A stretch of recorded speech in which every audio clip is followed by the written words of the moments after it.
Sound, speed, rolling. What up, film fans? How is it going? Quick preamble before we get into the main episode on this one. I'm doing Obsession.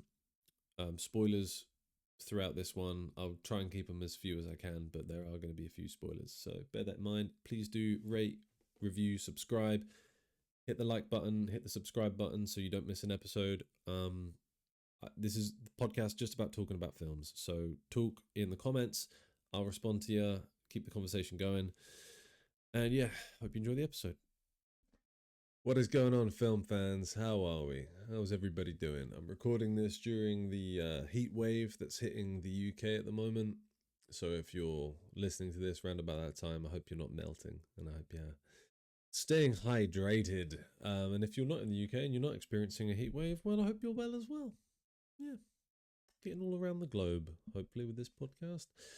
Anyway, this is all going to be a stream of consciousness podcast, which most of them are, to be honest. I don't pre-plan a lot of what I'm going to say. I might make some notes and stuff, but that's about it. But a few days ago now, quite a few, maybe when did I go? Friday? So almost a week ago, because I'm recording this on it is Wednesday, my dudes. Hopefully people understand what that reference was. It was a Vine from back in the day. Anyway, my ADD is out of control this morning. Last Friday, it's Wednesday now, the 27th, I'm recording this. The Friday just gone, whatever date that was, I went to the cinema to see Obsession, the Curry Barker film. New horror film out and about. It was a choice between that and Passenger. So I went and saw Obsession. And I hadn't heard anything about it, honestly. I'd seen the trailer for Passenger, and I was like, okay, well, that must be like the horror movie in the cinema at the moment. And then while I was on the website looking at tickets, I saw this other film, Obsession, and I was like, oh, that's fallen under my radar, slipped under the radar there. Usually I'm quite good at keeping my finger on the pulse of, the cinema landscape, what's coming out. And I was like, oh, Obsession, let me check this out then. So I don't like to watch trailers, to be honest with you, a lot of the time. If I may have mentioned this on previous podcasts, if it's a director I like for example, if it's a Chris Nolan movie or a Scorsese movie or a Guillermo del Toro movie, chances are I'm already going to try and see it because I like those directors' work. Or if it's an actor or a particularly good cast, if it's a Brad Pitt film or George Clooney film or Robert De Niro film or Tom Hardy film, Helen Mirren, Meryl Streep, those actors, they might not always pick the best projects, but they tend to do good work most of the time. So I'll watch it for that. Anyway, so I hadn't heard much about Obsession, and I just checked up, give it a quick Google, didn't watch any trailers, but just saw a lot of positive reviews and positive comments on it. And oh god, I'm itching my eyes so much because hay fever is absolutely kicking my ass right now. So yeah, I saw the reviews and stuff online and thought, all right, I'm sold. Let's go check it out, because cinema is always a pretty marvelous experience, but horror in cinema is sorry if you can hear my tissue rustling, or just my eye is leaking because of this pollen. I'm going to go rub my arm on some stinging nettles in a bit, because even though that makes you have like the pain of the stinging nettle, it actually reduces how much the hay fever pollen is affecting you. I don't know if there's any science to that, but it's been working for me the last few days. So yeah, when I saw Obsession, so film starts. I don't know really the plot. I don't know a lot about what's going to go on. But we start with this main character, Bear, who's he's at the beginning of the film, the first scene. He's telling his you're not aware that it's a random waitress, but he's telling this random waitress, and his best friend that he needs to confess his love to the character Nikki, who's a friend of theirs that they work with as well. Which is always an awkward dynamic. I don't know if it's equal. I can only speak from the male perspective. But I imagine it's also as equally awkward for the female perspective, or the any perspective, the non-binary perspective, it doesn't any perspective, it's probably awkward when you're in a friend group and you want to cross the line of friendship into romance with someone, and you don't know if you're going to ruin that friendship. You don't know if the feelings are reciprocated, especially when you're young, if you're in your teens or your early 20s and all that. It's a very awkward, relatable, most likely, at least for me it was relatable, circumstances to present as for the what's the word I'm looking for the like the linchpin, the crux of the film is that relationship dynamic. So already it's quite relatable. The character Bear, who I think his real name is, the character's real name is Baron or something. Like I didn't understand what they were calling him at first. The actors, they were just like man, man, man. I was like, is this guy's name Baron? What are like? I don't know. If your name is Baron, shouldn't you be like running a castle somewhere? Like anyway, no insults to the barons out there. It's a badass name. If you're running a castle, you're a badass. But barons should be the barons of land, you know. But anyway, so his name is Bear, but I didn't understand that for ages into the film. I was like, who the what's this guy's name? Anyway, so yeah, and he's played by I had his name just then, Michael Johnston. And he's a very, at least in this film, I haven't seen Michael Johnston in anything else. At least that springs to mind. So in this film, he's presented as quite a sort of clean cut, nice guy. You know, the friendly neighborhood kid, like not Spider Man, but you know, he's just a nice, friendly, everyman kind of thing. He's not presented as a jock or anything like that. He's just presented as a nice lad. So straight away, you have that kind of likability. You know, he's in a relatable circumstance, you know, wanting to step over the line of friendship into romance with someone, and then he's also quite a nice likable guy. So kind of initially you're on his side, you know, and you want him to achieve what he wants to achieve. Also, it's probably worth saying I don't know when this podcast is going to come out sequentially. I saw the film so recently that I wanted to make a podcast on it before I forget about it, but I don't know when this is going to come out. In the sequence of the ones that I've already recorded and haven't released yet, but that doesn't matter. So the kid comes across as a nice guy, and you're on his side is the important thing there. Then he gets a couple of opportunities with Nikki to sort of, I don't want to say man up, but just like grab the bull by the horns and like, yeah, it's a fucking awkward situation to tell someone that's your mate that potentially you want more than that, but like you got to do it, otherwise you'll never know. So he's in a couple of situations where he could at least bring up the topic to Nikki, but he just pussyfoots around it. It's the moment where they've either just been at work or they've been at drinks after work. I can't quite remember now. It's been a few days since I watched it, and I only watched it the one time.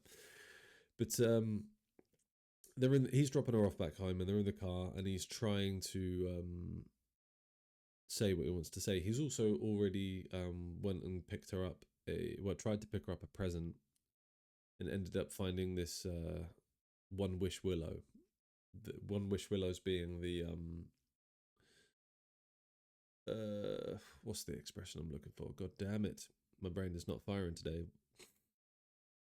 The driving, the the word I'm looking for is to describe an object in a film that pushes the narrative on or changes the narrative or makes it do it. Yeah, whatever that is. The driving narrative force is this one wish willow.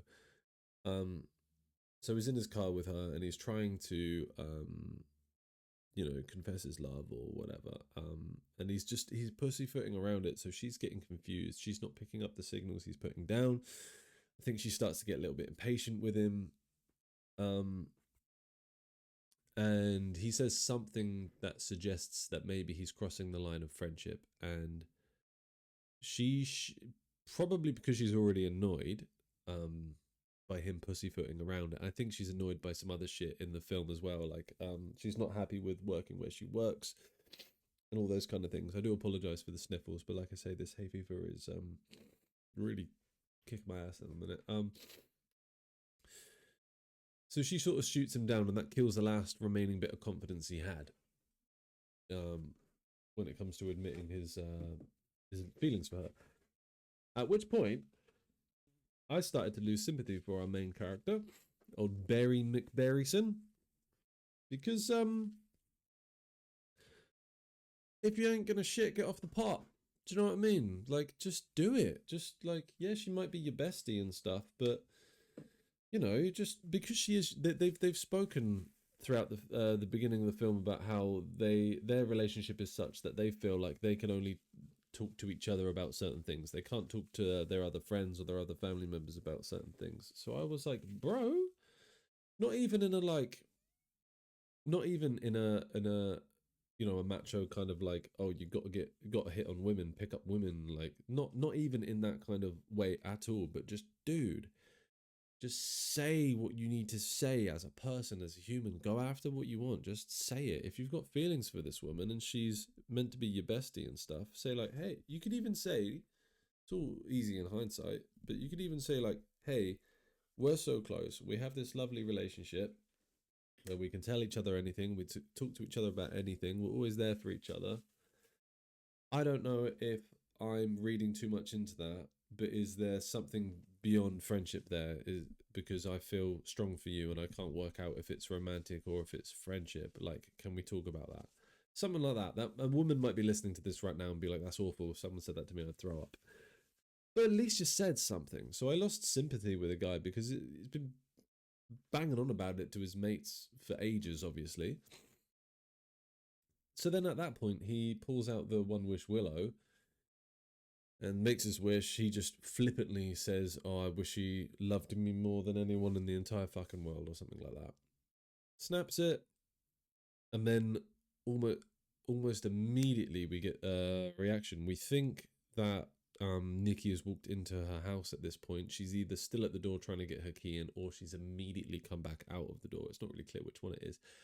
But this is the first instance of the wish working, and this is the first use of one of my favorite stylistic things that they do in this film.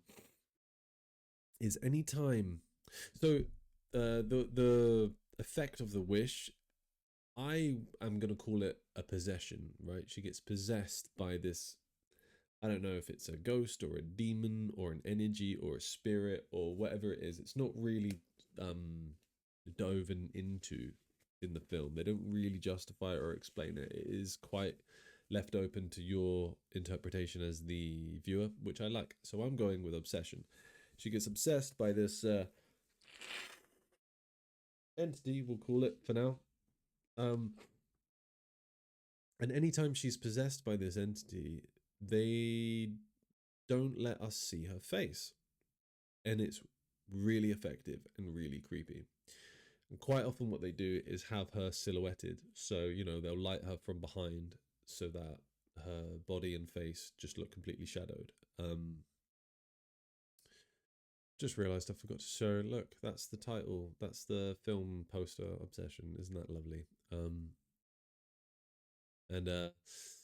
So they don't show her face, so they keep her hidden, but and then quite often what they'll do is they'll just hold on this. Mostly I think they were using like mediums, you know, sort of waist to the top of the head, medium shots. Sometimes they were using like more close up, which would be like your sort of shoulders to head. Sorry.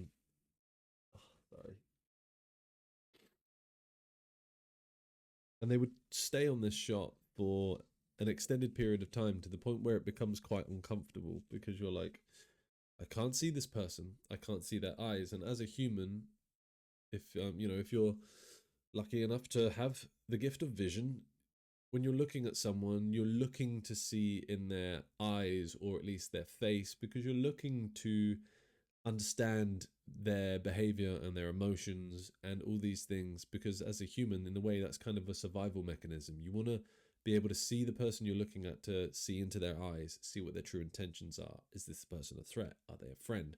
That's just subconscious human registering, right? So when you're presented with a long held shot of a person's face, but you can't see any of the details of their face, you can't even see a glint in their eyes, you can't see their teeth, you can't see how their mouth is moving, you can't see anything at all. There is nothing to help you discern that person's behavior or emotions or intentions. So that gets really uncomfortable, especially when it's executed so well by Indy Navarrete. Sorry, I just had to double check her last name. Who plays Nikki? She does such a good job in this film. They both do, actually. Both the leads, her and Michael Johnston. They do such a good job of the sort of roller coaster of emotions that both these characters go through and the depth of those emotions. They both do such a good job. But she's doing a really good job on these shots. When she's possessed, she not only changes her vocal rhythm, she, like, her inflection and, you know, the tone, the rhythm, everything. She changes the tonality. I think she goes like a little bit higher pitch so that she sounds sweeter. So I think that's done in a way to get Bear to love her more, because if someone's speaking really sweet constantly, then, like, that's as sort of cringy or creepy as it might sound, that is typically a more loving kind of not affectation. It's a more loving, like, it's more approachable. That's kind of what I mean. It's like it's a more approachable kind of tone than someone who's maybe a bit of a lower register, because that's a bit more threatening. God, I should not have chose to start recording this podcast right now. I'm so sorry for all the sniffling. And if you're on the video, if you drink alcohol, you could take a drink responsibly. Every time I wipe a tear from my eye. It's probably on about 16 by now, so responsibly. Drink water to that, I don't know. Yeah, anyway, so she does Indy Navarrete, yeah. Am I saying that last name right? I hope so. Navarrete. She does such a good job of altering her personality. So when she gets obsessed, so like the vocal tone and everything. So when you have that, we've already seen her normal. We've already seen her, you know, we've seen how her face moves, her eyes, her expressions, and understood her vocal tone and her vocal delivery. So we have an understanding of who this character is. So then when we can't see any of those things anymore, and then her vocal delivery changes, and we're not allowed to look away because the shot never breaks. So we're just there like, who is this? This is not the same person. Who is this creep? Like, what's going on now? And she just has this sort of, it's like as the film goes on and we have more of these scenes where she's, like, you know, being overtly lovey towards Bear, because of the one wish spell thing.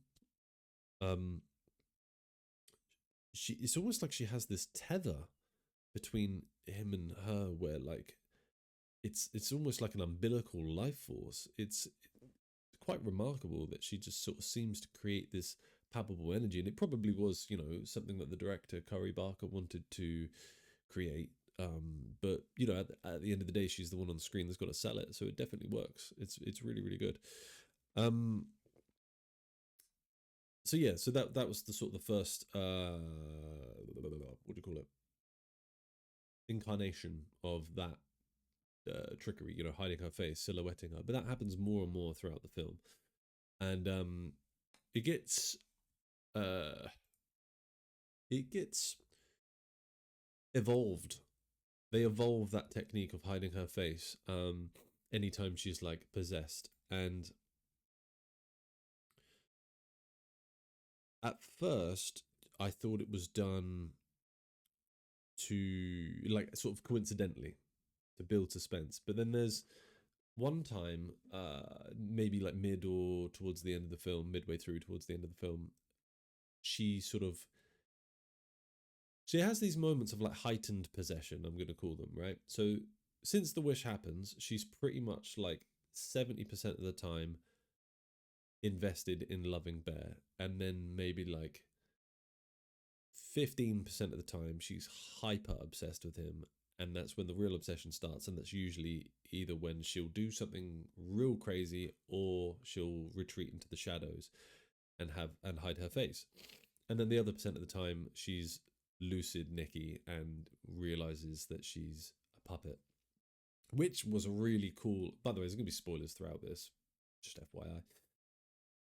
She has these lucid moments where she's aware that she's not acting like herself. She's aware that something's wrong. There's one moment which is probably the most powerful moment in the film. Is we've seen her have these crazy moments where she won't even let him get out of bed to go pee in the middle of the night because she doesn't want to be without him without like throwing a massive tantrum.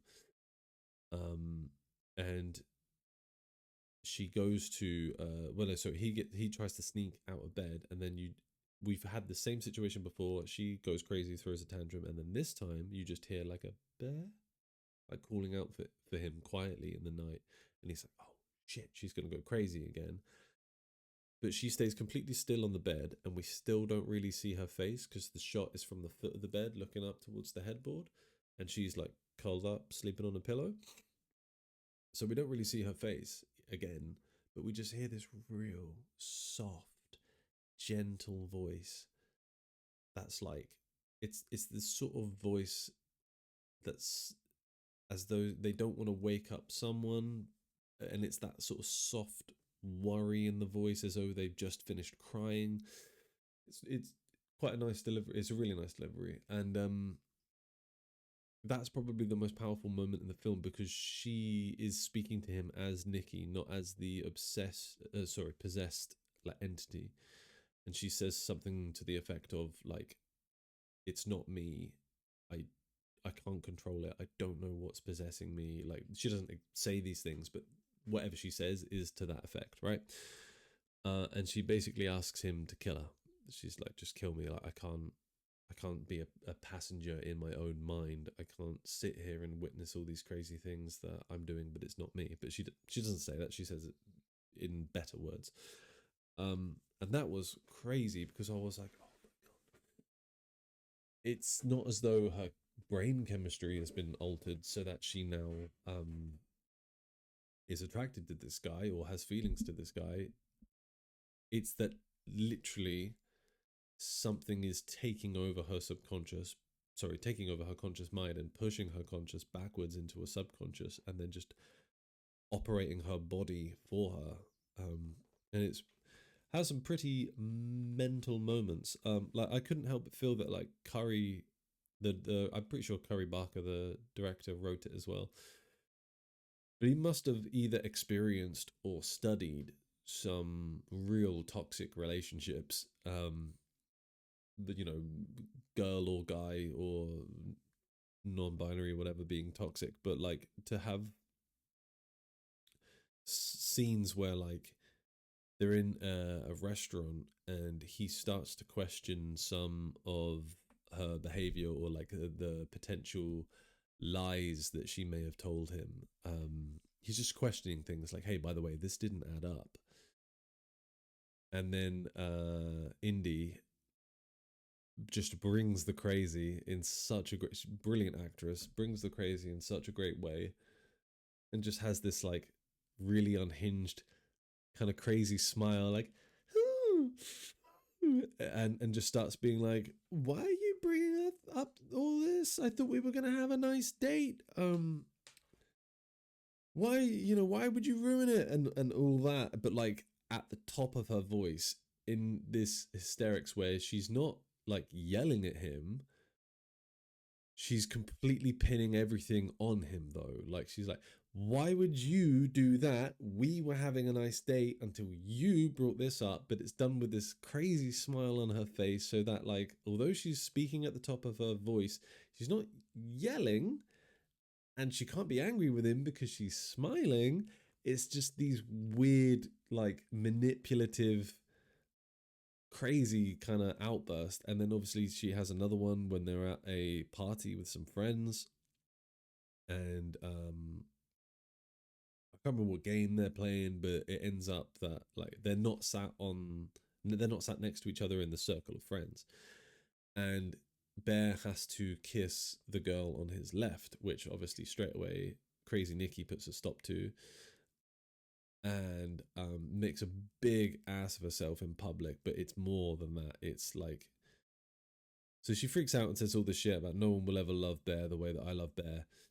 And then to really hammer home, no, sorry, yeah. So she says all that shit, and then Nikki takes control again. She stops being possessed, at which point she freaks out because she's basically been like asleep but aware of everything that's been happening for the last however long. It might have been just that morning, afternoon, and evening up until the point of this party.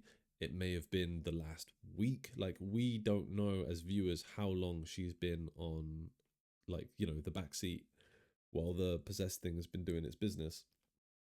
But based on the outburst from the real Nikki, it's been a while. And based on the previous one where she was asleep and asked to be killed, to put her out of her misery, these moments of Nikki being lucid are so few and far between. So then when she freaks out at the party and like smashes the bottle and stabs it into her face, you can't help but feel as the viewer like that could, because that's such an abnormal thing to do. You can't help but feel as the viewer like, oh, sweet Jesus, what has Bear done to this poor woman? Because it is ultimately Bear's fault. Like, he was either not brave enough to ask the questions himself, or, you know, yeah, he wasn't brave enough. He took the easy way out and made a little wish instead of, like, you know, asking the question and accepting that no may have been the answer, right? So I don't know if this film is using that as a like a real kind of over the top, maybe over the top's the wrong word, but like a real exacerbated version of like a date rape type thing. Might be. Hit the mic again.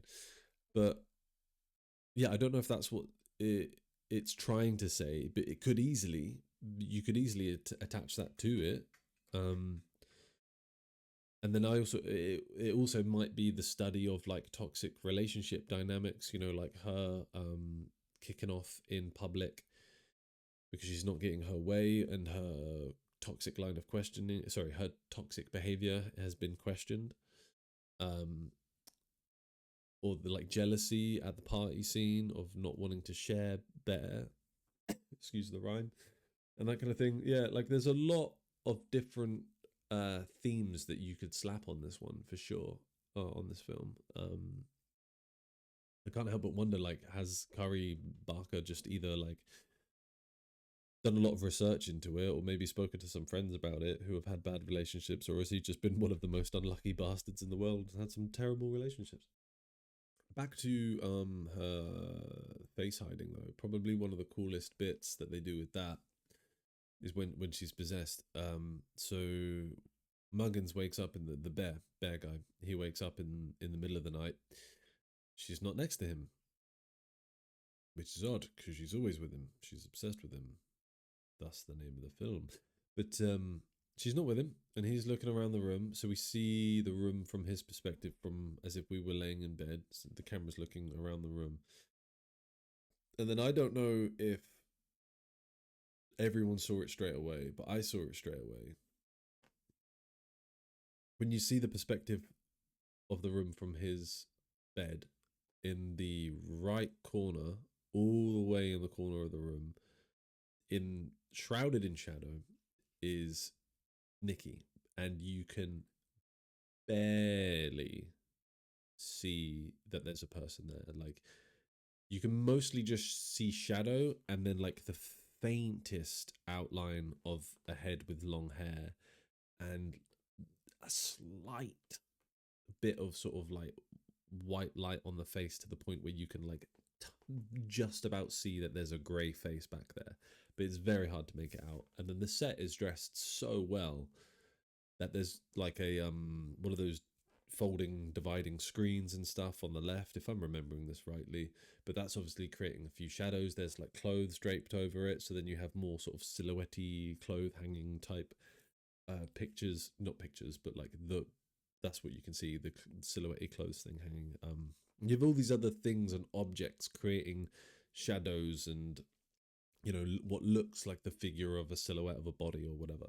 You have that sort of all over the room, so it's dressed in a way that your mind is constantly playing tricks on you, or your imagination is running wild which is, again, I've definitely spoken about this before on podcasts. It's like your imagination does the work for you quite often in scary films, and the film is there to set up a scenario or a situation that makes your imagination run wild, you know.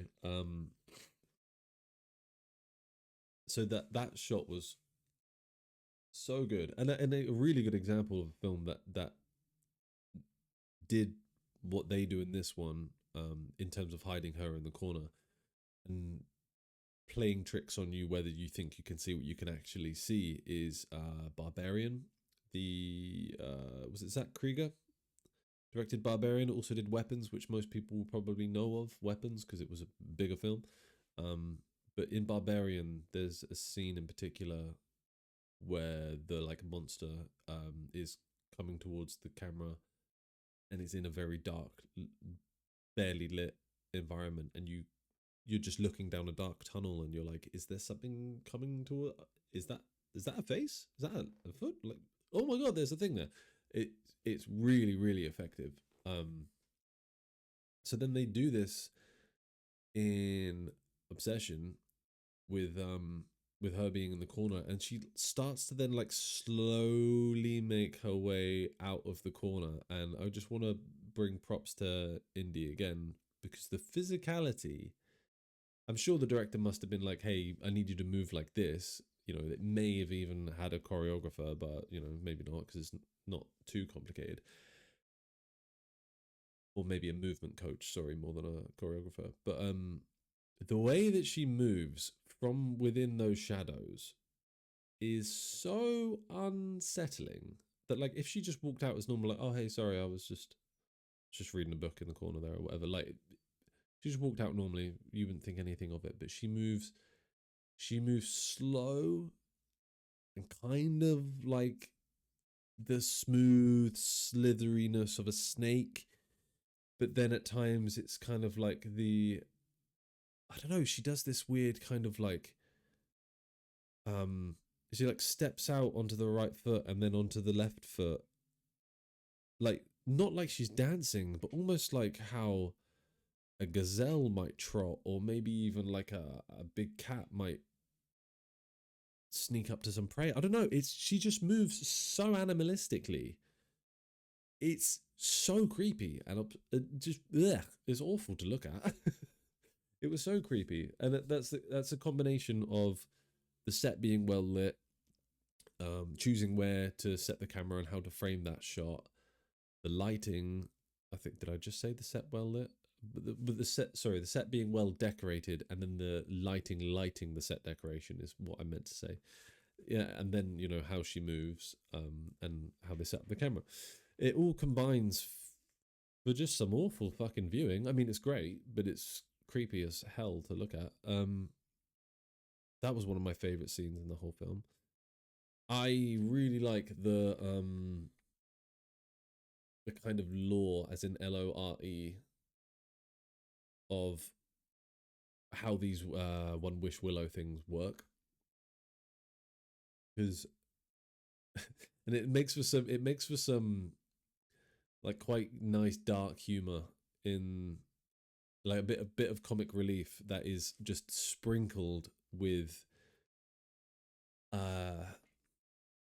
cynicism and doubt.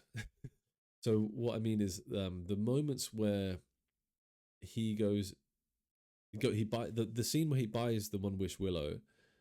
It's a female shopkeeper in this kind of like quite hippie store. It's the sort of store that I would shop in for like crystals and rocks and shit.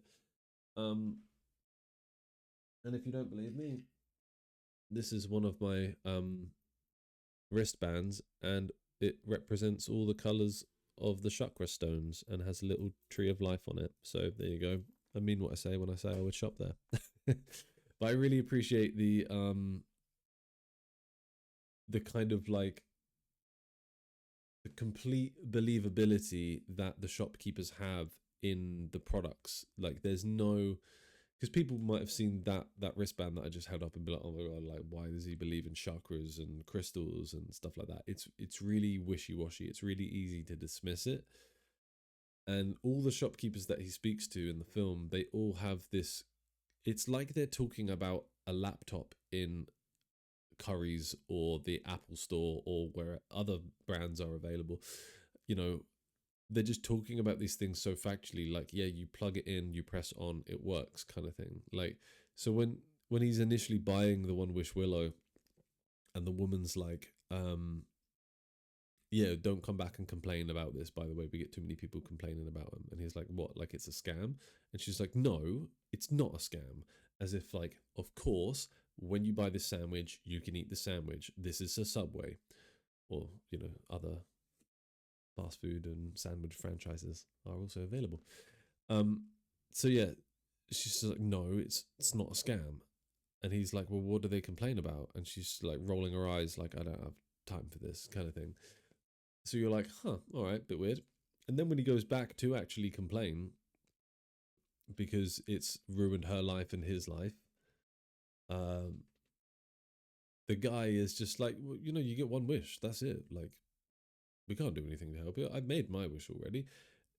He just, no one for a second is even questioning whether or not it's real. They're just all fully on board with the fact that it's real, and they're treating him like they would treat the most annoying, ignorant customer in the world. It's really funny. It's such a good dynamic. And then there's another moment as well in a similar tone, which is a bit worse, but he calls up the help number on the packet, and the guy on the phone is so unhelpful that at first you're like, okay, well, this is obviously like, it's not a real, in air quotes, magic product. It's obviously just like some toy, because the guy on the phone is just completely like, yeah, you called up this number, blah. He like couldn't be asked. And I'm sure everyone has spoken to customer service agents like that. But then near the end of that conversation, when he realizes that he's going to be really unhelpful towards him, the guy on the phone is like, oh, do you want to speak to her? As in Nikki, do you want to speak to Nikki, the person that you're calling about asking for help with? And he's like, come again? She's in the house. And then you just hear like screaming in the background from poor Nikki. And again, that's adding to the whole like, oh, like she's been possessed and her conscious mind is taking a back seat. Yeah, really, really, there were so many good narrative choices in this film to keep things driving forward with minimal exposition and enough world building for us to understand enough of the lore, again LORE, not LAW, the lore of how this magical item works and all of that without exposing too much. Because like I said, I don't know whether she's possessed or obsessed. Sorry, she is obsessed. I don't know whether she's possessed. You know, you don't know if it's witchcraft. You don't know if it's a demon. Like, I'm inclined to think that it's some kind of like demonic possession. I think it's crossing the line of like, you know, you guys might not know this. Some of you might know this, but like when people say magic, people think magicians, you know, card tricks and all that sort of stuff. But there's another type of magic, which you can Google, and it's the more fantastical, spiritual, that type of magic. It's more like a religious practice than card tricks and parlor tricks and that kind of stuff. So, but anyway, in that world of magic and that world of spirituality and all that kind of stuff, there is a closer parallel to like demons and that kind of thing. And if you accidentally fuck around with one of them, you can open the door to demons. Like this, I'm not necessarily saying this is how it works. I'm just saying like in a as brief a way as I can. So this is my interpretation of the film: is the One Wish Willow sticks grant your wish, but it's not necessarily a nice entity that grants it. It's like making a deal with the devil. There's always the unintended consequences. There's always the fine print terms and conditions that you didn't read. You know, it's like the metaphor of the genie as well. It's the classic story, not necessarily the Aladdin story, but like the classic story of the genie is that like someone makes a wish they haven't fully thought out. It's be careful what you wish for. It's that concept, you know. You ask for like well, the guy in the film asks for $1 billion. The one guy in the film does, but like this could be an unintended consequence, right? You ask for £1 billion. Some English, I'm not American. You ask for £1 billion, but then all of a sudden the consequence of your wish is that you've tanked your country's economy, and now your £1 billion isn't worth shit, you know, because you've like printed the money essentially. Um, that would be like a be careful what you wish for kind of thing. So, in my interpretation of this film, the be careful what you wish for aspect comes from opening the door to the demon world. So instead of having your wish granted by like just for lack of a better argument by an angel or a nice genie, you get it granted by a demon or a devil. So then you get all these unintended consequences, and it's the demon's chance to step into the human world, because like you get this a lot in films as well, where the demons always want to cross over. Like they want to cross over in Constantine with Keanu Reeves. They want to cross over in The Exorcist. Like they want to, you know, be in this plane of existence.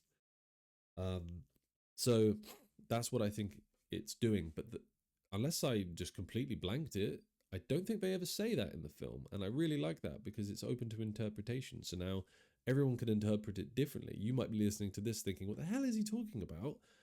I thought XYZ. And that's great because we've then effectively seen two different films. Marvelous.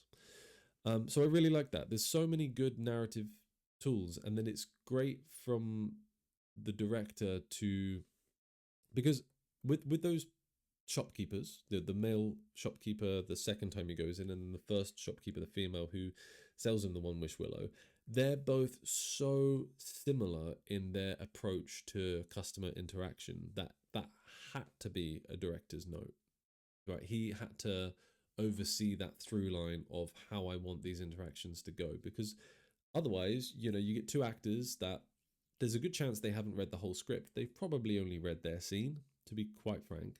And they've maybe had a couple of conversations with the director about the context of that scene. But yeah, it depends. Maybe not, you know. Maybe on a lower budget film, maybe there's not time to do that for actors that are only in one scene, because chances are you probably those scenes that they did in the shops, a day or two, maybe three at most for each of those individual actors, and then that would be it. They're never seen again in that film. So it would be very easy for these actors to turn up. They're professional actors, you know. They would have an idea about how the scene not necessarily should go, but like, you know, they'll have an idea in their mind. They'll have an idea about their characters. They'll have an idea about what their character did this morning, potentially, you know, like before they went to work that day.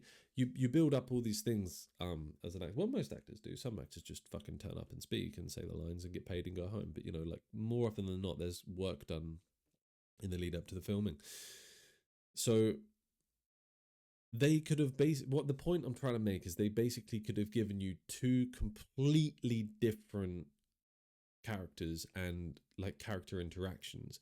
She might have wanted to be the most helpful, friendly, loving shopkeeper ever, given the fact that she knows her character works in like a hippie kind of crystal selling incense, that kind of vibe shop, right? My kind of vibe. So she might have wanted to be like, hey, oh, I'm so glad, blessings be, come in, how can I help? She might have wanted to be all like that, but then the director's like, no, I want you to stonewall this guy. I want you to be unhelpful. I want you to be borderline patronizing. Like his very presence irks you, because then the other guy kind of has the same vibe. So like, it's really good directing. It's really good to be like, no. I don't want, I'm not saying this necessarily happened. They might have turned up and done it exactly how they wanted to do it, but like to be able to go like, no, that performance and that interpretation of the character and the way you're doing it is going to negatively impact the overall story and the overall narrative. So we need to tighten the screws up on what my vision is for that scene, because of how that one scene is going to impact the rest of the scenes and the story going on. It's good. Really good shit. What else can we talk about? Um, I've got a note here that says Bear is the real villain because he's selfish, etc. Which is true. I do think he's the villain, and because he's operating from selfishness and fear throughout the entire film, basically.